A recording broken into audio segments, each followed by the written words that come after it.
Chapter 16. Diana is invited to tea with tragic results. October was a beautiful month at Green Gables, when the birches in the hollow turned as golden as sunshine, and the maples behind the orchard were royal crimson, and the wild cherry trees along the lane put on the loveliest shades of dark red and bronzy green, while the fields sunned themselves in aftermath, and reveled in the world of color about her. "Oh, Marilla!" she exclaimed one Saturday morning, coming dancing in with her arms full of gorgeous boughs. "I'm so glad I live in a world where there are Octobers. It would be terrible if we just skipped from September to November, wouldn't it? Look at these maple branches. Don't they give you a thrill? Several thrills? I'm going to decorate my room with them." "Messy things," said Marilla, whose aesthetic sense was not noticeably developed. "You clutter up your room entirely too much with out-of-door stuff, and bedrooms were made to sleep in. Oh, and dream in too, Marilla. And you know one can dream so much better in a room where there are pretty things. I'm going to put these boughs in the old blue jug and set them on my table. Mind you don't drop leaves all over the stairs then. I'm going on a meeting of the Aid Society at Carmody this afternoon, and I won't likely be home before dark. You'll have to get Matthew and Jerry their supper, so mind you don't forget to put the tea to draw until you sit down at the table as you did last time." "It was dreadful of me to forget," said Anne apologetically, "but that was the afternoon I was trying to think of a name for Violet Vale and it crowded other things out. Matthew was so good. He never scolded a bit. He put the tea down himself and said we could wait a while as well as not. And I told him a lovely fairy story while we were waiting, so he didn't find the time long at all. It was a beautiful fairy story, Marilla. I forgot the end of it, so I made up an end for it myself, and Matthew said he couldn't tell where the join came in. Matthew would think it all right, Anne, if you took a notion to get up and have dinner in the middle of the night. But you keep your wits about you this time. And I don't really know if I'm doing right. It may make you more addlepated than ever, but you can ask Diana to come over and spend the afternoon with you and have tea here." "Oh, Marilla!" Anne clasped her hands. "How perfectly lovely. You are able to imagine things after all, or else you'd never have understood how I've longed for that very thing. It will seem so nice and grown-uppish. No fear of my forgetting to put the tea to draw when I have company. Oh, Marilla, can I use the rosebud spray tea set?" "No, indeed. The rosebud tea set. Well, what next? You know I never use that except for the minister or the aides. You'll put down the old brown tea set. But you can open the little yellow crock of cherry preserves. It's time it was being used anyhow. I believe it's beginning to work. And you can cut some fruit cake and have some of the cookies and snaps. I can just imagine myself sitting down at the head of the table and pouring out the tea," said Anne, shutting her eyes ecstatically. "And asking Diana if she takes sugar. I know she doesn't, but of course I'll ask her just as if I didn't know. And then pressing her to take another piece of fruit cake and another helping of preserves. Oh, Marilla, it's a wonderful sensation just to think of it. Can I take her into the spare room to lay off her hat when she comes? And then into the parlor to sit? No. The sitting room will do for you and your company. But there's a bottle half full of raspberry cordial that was left over from the church social the other night. It's on the second shelf of the sitting room closet, and you and Diana can have it if you like, and a cookie to eat with it along in the afternoon, for I dare say Matthew'll be late coming in to tea since he's hauling potatoes to the vessel." Anne flew down to the hollow, past the Dryad's Bubble and up the spruce path to Orchard Slope, to ask Diana to tea. As a result, just after Marilla had driven off to Carmody, Diana came over, dressed in her second-best dress and looking exactly as it is proper to look when asked out to tea. At other times she was wont to run into the kitchen without knocking, but now she knocked primly at the front door. And when Anne, dressed in her second-best, as primly opened it, both little girls shook hands as gravely as if they had never met before. This unnatural solemnity lasted until after Diana had been taken to the east gable to lay off her hat, and then had sat for 10 minutes in the sitting room, toes in position. "How is your mother?" inquired Anne politely, just as if she had not seen Mrs. Barry picking apples that morning in excellent health and spirits. "She is very well, thank you. I suppose Mr. Cuthbert is hauling potatoes to the Lily Sands this afternoon, is he?" said Diana, who had ridden down to Mr. Harmon Andrews's that morning in Matthew's cart. "Yes. Our potato crop is very good this year. I hope your father's crop is good too." "It is fairly good, thank you. Have you picked many of your apples yet? Oh, ever so many, said Anne, forgetting to be dignified and jumping up quickly. Let's go out to the orchard and get some of the red sweetings, Diana. Marilla says we can have all that are left on the tree. Marilla is a very generous woman. She said we could have fruit cake and cherry preserves for tea. But it isn't good manners to tell your company what you are going to give them to eat, so I won't tell you what she said we could have to drink. Only it begins with an R and a C, and it's bright red color. I love bright red drinks, don't you? They taste twice as good as any other color. The orchard, with its great sweeping boughs that bent to the ground with fruit, proved so delightful that the little girls spent most of the afternoon in it, sitting in a grassy corner where the frost had spared the green and the mellow autumn sunshine lingered warmly, eating apples and talking as hard as they could. Diana had much to tell and of what went on in school. She had to sit with Gertie Pye and she hated it. Gertie squeaked her pencil all the time and it just made her, Diana's blood, run cold. Ruby Gillis had charmed all her warts away, true's you live, with a magic pebble that old Mary Joe from the creek gave her. You had to rub the warts with the pebble, and then throw it away over your left shoulder at the time of the new moon and the warts would all go. Charlie Sloane's name was written up with M. White's on the porch wall and M. White was awful mad about it. Sam Bolter had sassed Mr. Phillips in class and Mr. Phillips whipped him and Sam's father came down to the school and dared Mr. Phillips to lay a hand on one of his children again. And Mattie Andrews had a new red hood and a blue crossover with tassels on it and the airs she put on about it were perfectly sickening. And Lizzie Wright didn't speak to Mamie Wilson because Mamie Wilson's grown-up sister had cut out Lizzie Wright's grown-up sister with her bow. And everybody missed Anne so, and wished she's come to school again, and Gilbert Blythe. But Anne didn't want to hear about Gilbert Blythe. She jumped up hurriedly and said suppose they go in and have some raspberry cordial. Anne looked on the second shelf of the room pantry, but there was no bottle of raspberry cordial there. Search revealed it away back on the top shelf, and put it on a tray and set it on the table with a tumbler. Now please help yourself, Diana, she said politely. I don't believe I'll have any just now. I don't feel as if I wanted any after all those apples. Diana poured herself out a tumblerful, looked at its bright red hue admiringly, and then sipped it daintily. That's awfully nice raspberry cordial, and, she said, I didn't know raspberry cordial was so nice. I'm real glad you like it. Take as much as you want. I'm going to run out and stir the fire up. There are so many responsibilities on a person's mind when they're keeping house, isn't there?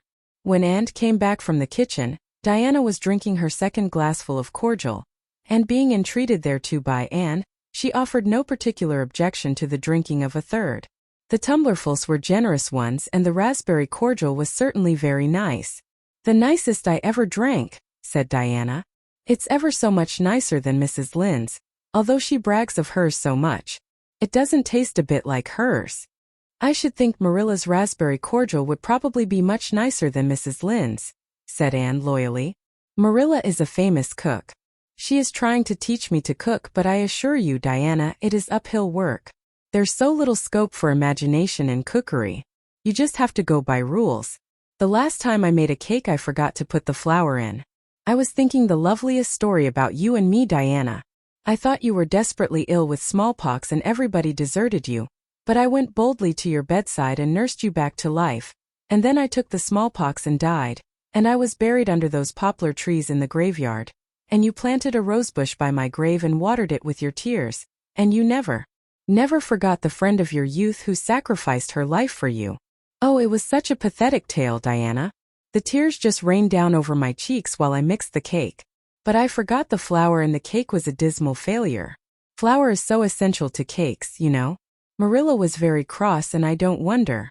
I'm a great trial to her. She was terribly mortified about the pudding sauce last week. We had a plum pudding for dinner on Tuesday, and there was half the pudding and a pitcherful of sauce left over. Marilla said there was enough for another dinner, and told me to set it on the pantry shelf and cover it. I meant to cover it just as much as could be Diana, but when I carried it in I was imagining I was a nun. Of course I'm a Protestant, but I imagined I was a Catholic, taking the veil to bury a broken heart in cloistered seclusion, and I forgot all about covering the pudding sauce. I thought of it next morning and ran to the pantry. Diana, fancy if you can my extreme horror at finding a mouse drowned in that pudding sauce. I lifted the mouse out with a spoon and threw it out in the yard, and then I washed the spoon in 3 waters. Marilla was out milking and I fully intended to ask her when she came in if I'd give the sauce to the pigs. But when she did come in, I was imagining that I was a frost fairy going through the woods turning the trees red and yellow, whichever they wanted to be, so I never thought about the pudding sauce again and Marilla sent me out to pick apples. Well, Mr. and Mrs. Chester Ross from Spencervale came here that morning. You know they are very stylish people, especially Mrs. Chester Ross. When Marilla called me in, dinner was all ready and everybody was at the table. I tried to be as polite and dignified as I could be, for I wanted Mrs. Chester Ross to think I was a ladylike little girl even if I wasn't pretty. Everything went right until I saw Marilla coming with the plum pudding in one hand and the pitcher of pudding sauce warmed up in the other. Diana, that was a terrible moment. I remembered everything and I just stood up in my place and shrieked out, Marilla, you mustn't use that pudding sauce. There was a mouse drowned in it. I forgot to tell you before. Oh, Diana, I shall never forget that awful moment if I live to be 100. Mrs. Chester Ross just looked at me and I thought I would sink through the floor with mortification. She is such a perfect housekeeper and fancy what she must have thought of us. Marilla turned red as fire but she never said a word then. She just carried that sauce and pudding out and brought in some strawberry preserves. She even offered me some but I couldn't swallow a mouthful. It was like heaping coals of fire on my head. After Mrs. Chester Ross went away, Marilla gave me a dreadful scolding. Why, Diana, what is the matter? Diana had stood up very unsteadily. Then she sat down again, putting her hands to her head. I'm awful sick, she said a little thickly. I must go right home. Oh, you mustn't dream of going home without your tea, cried Anne in distress. I'll get it right off. I'll go and put the tea down this very minute. I must go home, repeated Diana, stupidly but determinedly. Let me get you a lunch anyhow, implored Anne. Let me give you a bit of fruit cake and some of the cherry preserves. Lie down on the sofa for a little while and you'll be better. Where do you feel bad? I must go home, said Diana, and that was all she would say. In vain Anne pleaded. I never heard of company going home without tea, she mourned. Oh, Diana, do you suppose that it's possible you're really taking the smallpox? If you are, I'll go and nurse you, you can depend on that. I'll never forsake you. But I do wish you'd stay till after tea. Where do you feel bad? I'm awful dizzy, said Diana. And indeed she walked very dizzily. And, with tears of disappointment in her eyes, got Diana's hat and went with her as far as the Barry yard fence. Then she wept all the way back to Green Gables, where she sorrowfully put the remainder of the raspberry cordial back into the pantry and got tea ready for Matthew and Jerry, with all the zest gone out of the performance. The next day was Sunday and as the rain poured down in torrents from dawn till dusk, Anne did not stir abroad from Green Gables. Monday afternoon Marilla sent her down to Mrs. Lynde's on an errand. In a very short space of time, Anne came flying back up the lane with tears rolling down her cheeks. Into the kitchen she dashed and flung herself face downward on the sofa in an agony. Whatever has gone wrong now, Anne? Queried Marilla in doubt and dismay. I do hope you haven't gone and been saucy to Mrs. Lynde again. No answer from Anne, save more tears and stormier sobs. And Shirley, when I ask you a question I want to be answered. Sit right up this very minute, and tell me what you are crying about. Anne sat up.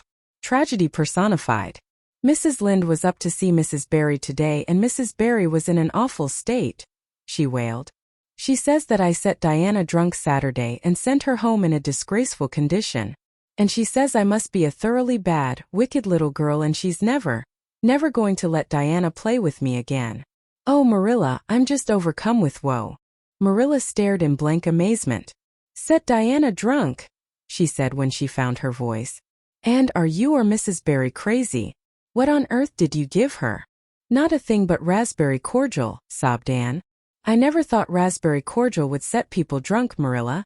Not even if they drank 3 big tumblerfuls as Diana did. Oh, it sounds so like Mrs. Thomas's husband. But I didn't mean to set her drunk. Drunk fiddlesticks, said Marilla, marching to the sitting-room pantry. There on the shelf was a bottle which she at once recognized as one containing some of her 3-year-old homemade currant wine for which she was celebrated in Avonlea, although certain of the stricter sort, Mrs. Barry among them, disapproved strongly of it. And at the same time Marilla recollected that she had put the bottle of raspberry cordial down in the cellar instead of in the pantry as she had told Anne. She went back to the kitchen with the wine bottle in her hand. Her face was twitching in spite of herself. And you certainly have a genius for getting into trouble. You went and gave Diana currant wine instead of raspberry cordial. Didn't you know the difference yourself? I never tasted it, said Anne. I thought it was the cordial. I meant to be so hospitable. Diana got awfully sick and had to go home. Mrs. Barry told Mrs. Lynde she was simply dead drunk. She just laughed silly-like when her mother asked her what was the matter and went to sleep and slept for hours. Her mother smelled her breath and knew she was drunk. She had a fearful headache all day yesterday. Mrs. Barry is so indignant. She will never believe but what I did it on purpose. I should think she would better punish Diana for being so greedy as to drink 3 glassfuls of anything, said Marilla shortly. Why, 3 of those big glasses would have made her sick even if it had only been cordial. Well, this story will be a nice handle for those folks who are so down on me for making currant wine. Although I haven't made any for 3 years ever since I found out that the minister didn't approve. I just kept that bottle for sickness. There, child, don't cry. I can't see as you were to blame, although I'm sorry it happened so. I must cry, said Anne. My heart is broken. The stars in their courses fight against me, Marilla. Diana and I are parted forever. Oh, Marilla, I little dreamed of this when first we swore our vows of friendship. Don't be foolish, Anne. Mrs. Barry will think better of it when she finds you're not to blame. I suppose she thinks you've done it for a silly joke or something of that sort. You'd best go up this evening and tell her how it was. My courage fails me at the thought of facing Diana's injured mother, sighed Anne. I wish you'd go, Marilla. You're so much more dignified than I am. Likely she'd listen to you quicker than to me. Well, I will, said Marilla, reflecting that it would probably be the wiser course. Don't cry any more, Anne. It will be all right. Marilla had changed her mind about it being all right by the time she got back from Orchard Slope. Anne was watching for her coming and flew to the porch door to meet her. Oh, Marilla, I know by your face that it's been no use, she said sorrowfully. Mrs. Barry won't forgive me? Mrs. Barry indeed, snapped Marilla. Of all the unreasonable women I ever saw, she's the worst. I told her it was all a mistake and you weren't to blame, but she just simply didn't believe me. And she rubbed it well in about my currant wine and how I'd always said it couldn't have the least effect on anybody. I just told her plainly that currant wine wasn't meant to be drunk 3 tumblerfuls at a time, and that if a child I had to do with was so greedy, I'd sober her up with a right good spanking. Marilla whisked into the kitchen, grievously disturbed, leaving a very much distracted little soul in the porch behind her. Presently Anne stepped out bareheaded into the chill autumn dusk. Very determinedly and steadily she took her way down through the sere clover field over the log bridge and up through the spruce grove, lighted by a pale little moon hanging low over the western woods. Mrs. Barry, coming to the door in answer to a timid knock, found a white-lipped, eager-eyed suppliant on the doorstep. Her face hardened. Mrs. Barry was a woman of strong prejudices and dislikes, and her anger was of the cold, sullen sort which is always hardest to overcome.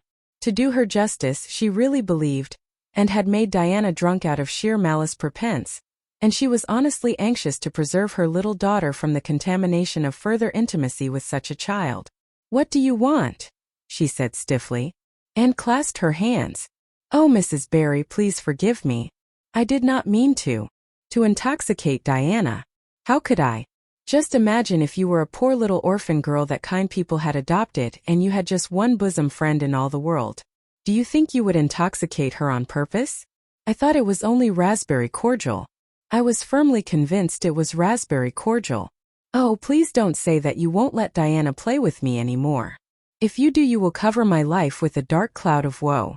This speech, which would have softened good Mrs. Lynde's heart in a twinkling, had no effect on Mrs. Barry except to irritate her still more.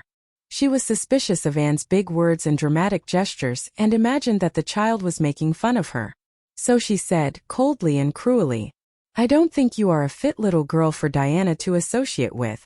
You'd better go home and behave yourself. Anne's lips quivered. Won't you let me see Diana just once to say farewell? She implored. Diana has gone over to Carmody with her father, said Mrs. Barry, going in and shutting the door. And went back to Green Gables. Calm, with despair. My last hope is gone, she told Marilla. I went up and saw Mrs. Barry myself and she treated me very insultingly. Marilla, I do not think she is a well-bred woman. There is nothing more to do except to pray, and I haven't much hope that that'll do much good because, Marilla, I do not believe that God himself can do very much with such an obstinate person as Mrs. Barry. And you shouldn't say such things, rebuked Marilla, striving to overcome that unholy tendency to laughter which she was dismayed to find growing upon her. And indeed, when she told the whole story to Matthew that night, she did laugh heartily over Anne's tribulations. But when she slipped into the east gable before going to bed and found that Anne had cried herself to sleep, an unaccustomed softness crept into her face. Poor little soul, she murmured, lifting a loose curl of hair from the child's tear-stained face. Then she bent down and kissed the flushed cheek on the pillow. End of chapter 16.